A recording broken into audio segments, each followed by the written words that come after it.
It's 2 weeks to go and I'm just about ready to head off. Stay tuned and find out where we're going.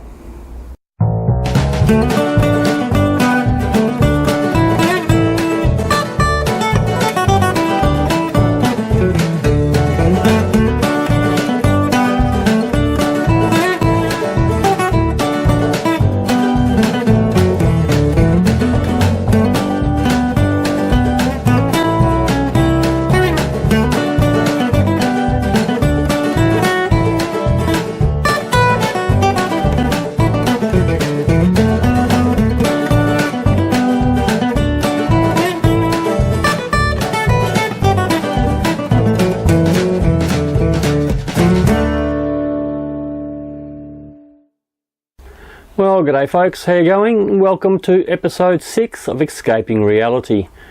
In our last episode, we had a bit of a look at the last few things I did to the vehicle to get it ready to go, and I talked a little bit about a new coupling that I put on the caravan to allow me to drop my tailgate down. If you haven't seen that video, you'll find it up here. I also did mention in there it would have been great to have a cover to go over the pin so that you just keep it nice and tidy and no dirt on it when you're not using it. After I finished that video, I did a little bit more looking around and that, and I discovered in fact there is a cover available. So I went and purchased it, and that's it. So yes, you can get a cover to go over that pin.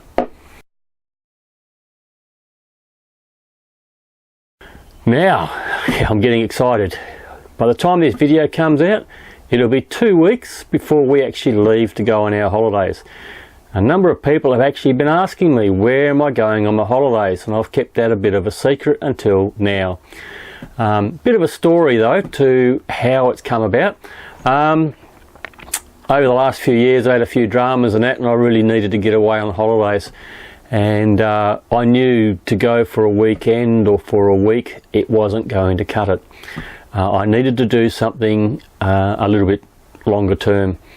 So I'm here in Perth, and I figured there's really only 2 ways I can go. I certainly can't go west because it's the ocean. I won't get much of a holiday going that way. I could go east, and I was looking at perhaps Melbourne and maybe Tasmania. Or I could go north. It really depended on what time of the year I was going to be going away, to which direction I would go. I don't really want to go east at around the June-July time period because it's too damn cold over there.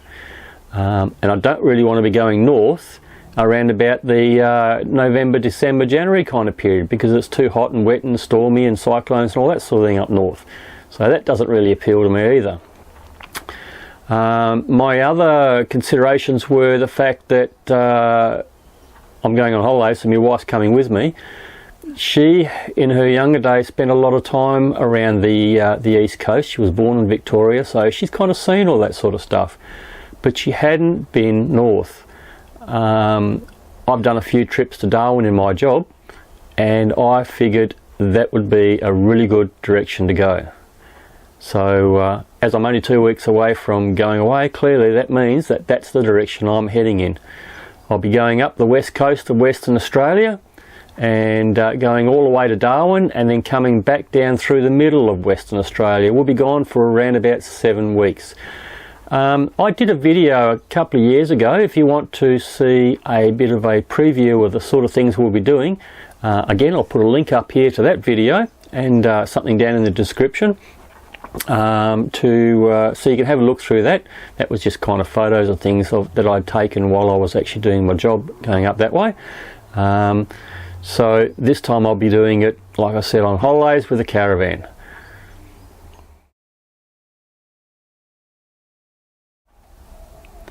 Now when it comes to planning out your holidays, first you've got to decide how long you want to go for and where you want to go.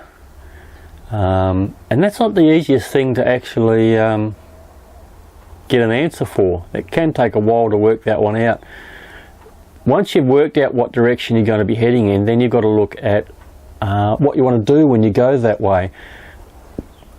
I'm not one of them kind of people that can just get in the car and drive and hope for the best, because I'd be worried about all the things that I could have done going that way that I've missed because I didn't know about it.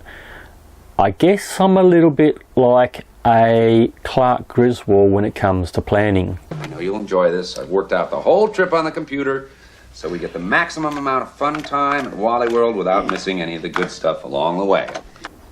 Now, in the old days, I used to sit down with a book and I'd measure out distances and you know what to go, and I'd be going through the tourist bureau, getting brochures, trying to work it all out. Well, these days it's a lot easier than that. We've got the internet.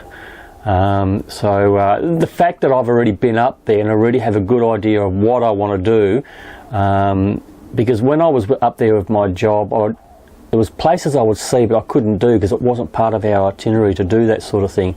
Well, this time I can go to places that I couldn't do before. So having some background knowledge of what's there already is a really good starter. Then it's just a matter of building on. With phones and internet and all that sort of thing, there are a couple of really good apps available to help you find that information as you go along.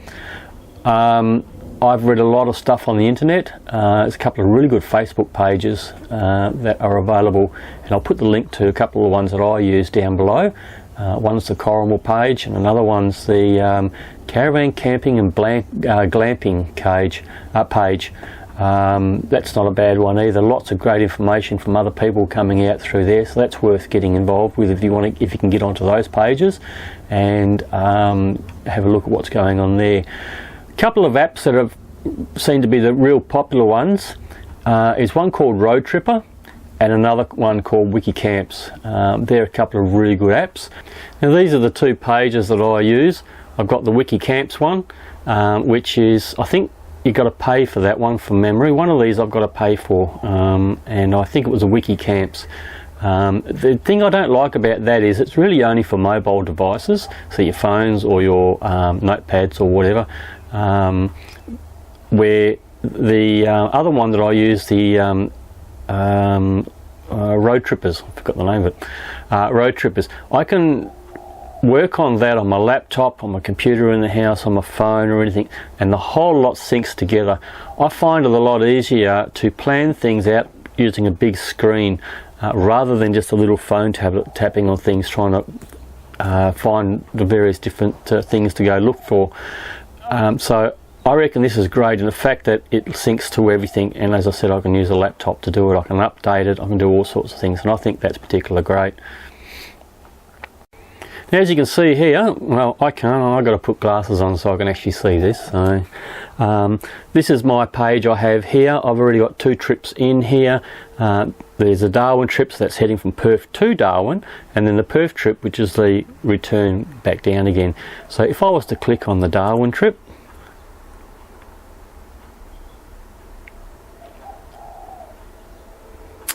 this is going to show me my trip all the way up the coast, all the waypoints I've got in, and down the left hand side here you can see all the actual stops I'll be doing. So on the first day out of Perth, I've got the Galena Bridge, which is where I'll be stopping. That's an overnight rest stop, and I'll be trying to do a review on all my stops I do along the way, whether they're a caravan park or an overnight stop.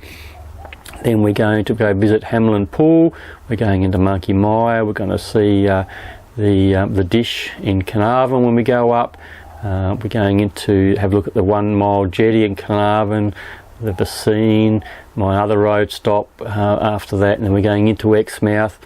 After Exmouth we're going to be there for a couple of days, look at a few things there.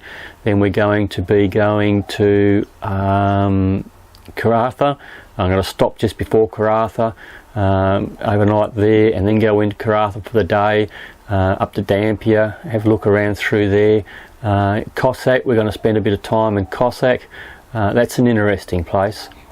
And then we're going to go into Port Hedland, a couple of days in Port Hedland, and then we will head into Broome. I think we've got about 4 days in Broome, then heading up into Kununarra, a couple of days in Kununarra, going to go into El Questro, have a look around there, and then eventually make our way into Darwin.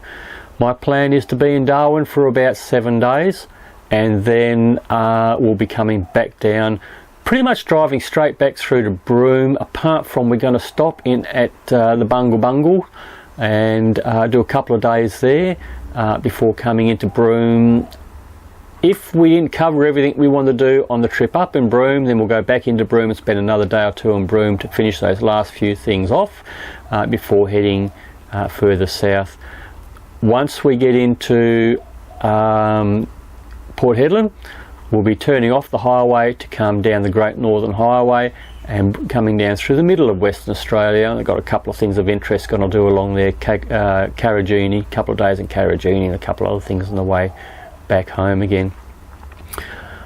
Biggest expense on a trip like this is going to be your fuel. So knowing what your fuel consumption is a really big bonus. That's kind of the reason why we did the first couple of shakedown trips, so we could find out what the ability is of the vehicle and what fuel it's going to be using. I've worked that out to be pretty much 17 litres per 100. Knowing that means I can now plan out my potential fuel cost for the entire trip around. Sometimes it's going to be a bit more than 17, sometimes a little bit less. So I've actually worked it out on 20. So I've added a little bit on just to give me a margin of error, and with any luck I'll come in less than that. So but at least I know at the most that's probably what I'm going to be spending. That doesn't account for the fuel I'll be using for driving around looking at things when I haven't got the caravan on the back. When I'm driving around without the van, I'm doing like about 9 or 10 litres per 100. So that's driving pretty cheap. It's not going to hit me real hard. So how do we actually use this software, this program? I'll go to another page, which is an empty page, and I want to start a new trip. So all I've got to do is go up to the top up here, go down to my trips, start new trip. You click on here where it says start new trip.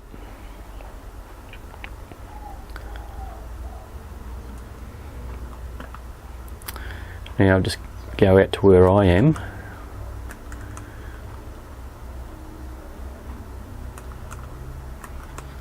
On the left over here we've got a heap of options.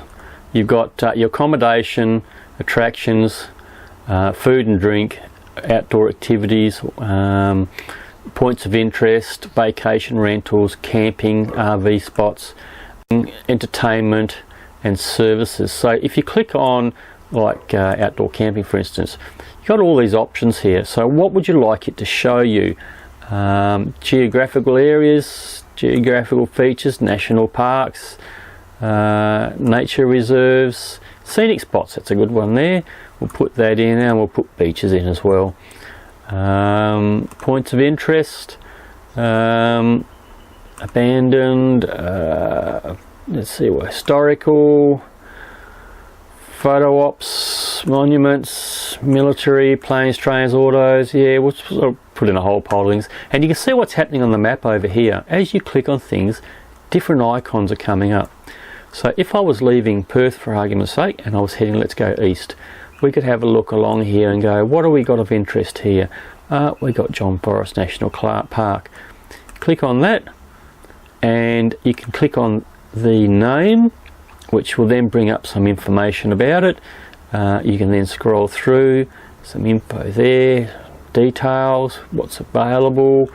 So you can have a bit of a look around there. If you decide you want to add that to your trip, you click on add. As we travel out, go a bit further. What else we got out here? Scroll out a little.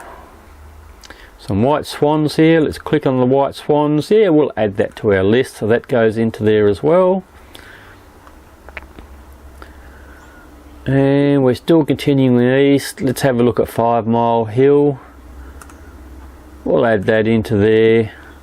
What's that say? Big camera photography. We'll add that. We'll go and have a look at that. Kununarra pump station. Add that in. Let's see what else is along here.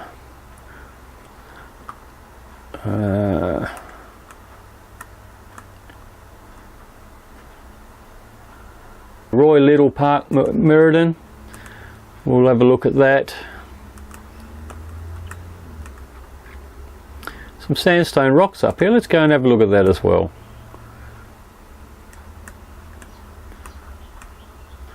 Southern Cross Cemetery. Yeah, actually, that's an interesting place to go and have a look at. Some great stories in that place.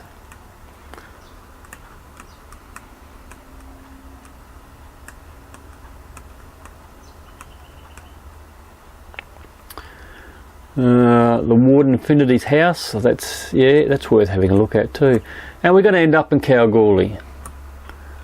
So we'll scroll into Kalgoorlie so we get a bit more detail. Let's have a look around and we'll go to the Kalgoorlie Town Hall. How's that? Alright, so there's our trip in there.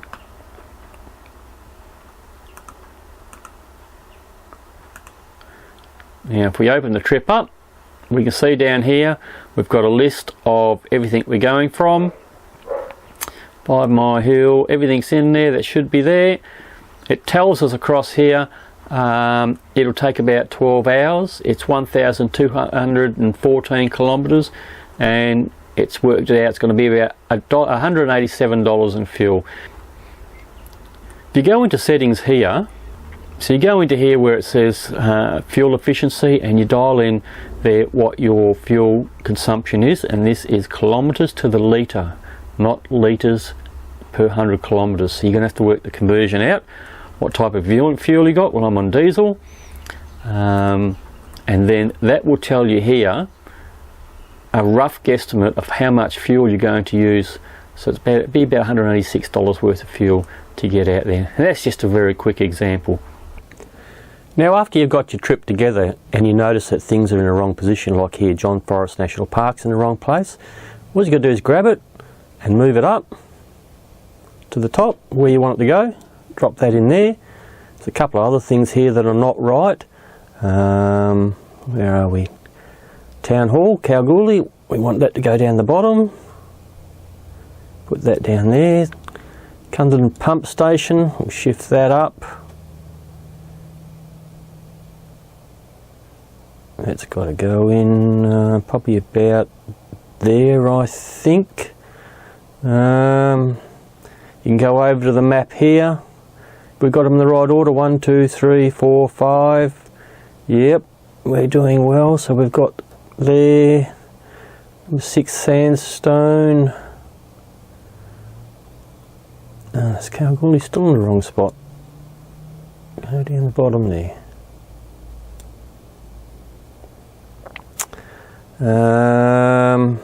That one's probably got to go to about there. There we go. So we got 1, 2, 3, 4, 5, 6, 7, 8 stops, and then we're done. Now we come back to a more realistic kilometres. In 649 kilometres, it's going to cost us about $100 in fuel. The great thing about this, up here you can share your trip. You can share on Facebook, Twitter, or you can email. So if you've got somebody coming with you on a trip and you want to send them the itinerary, then you can send it to them. They can make changes in this and send it back to you again. Add things in, take things out if that's what they want to do, so that everybody gets an opportunity to put something into it. And for that reason, that's why I think this isn't a bad program. Wikicamps, that's not bad. It's, as I said, I'm pretty sure you got to pay for that one, but it appears that as you drive around it will show you various campsites and things. Well, the other one shows you campsites as well, so I'm going to be using both because I'm curious to know which one works the best. The other big thing there is finding out where to get your fuel from. If you recall, I put in an oversized fuel tank into the car, because I'm hoping between 3 jerry cans and 135 litres of fuel I have in the car, it might give me the ability to be able to drive past expensive garages to get to the next cheaper one. One of the good things here in Western Australia is the government came out with this ruling some years ago that garages needed to notify the government of what their fuel price was going to be for tomorrow, and that's throughout the whole state. And then they have a website you can go to, dial in where you want to get fuel from, and it will tell you tomorrow's fuel prices in that town or in that area. So it helps you to plan out where the cheap fuel is going to be, so you can just hop from cheap garage to cheap garage. There is an app available called Fuel. I'll find out what that is, and I'll put a link to that down below as well. That's a freebie, so that's another good thing to help you save a few dollars as you go along as well.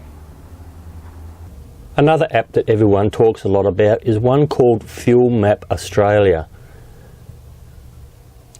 The problem with this one is that the fuel prices are entered into by people who are driving past and are updating the map.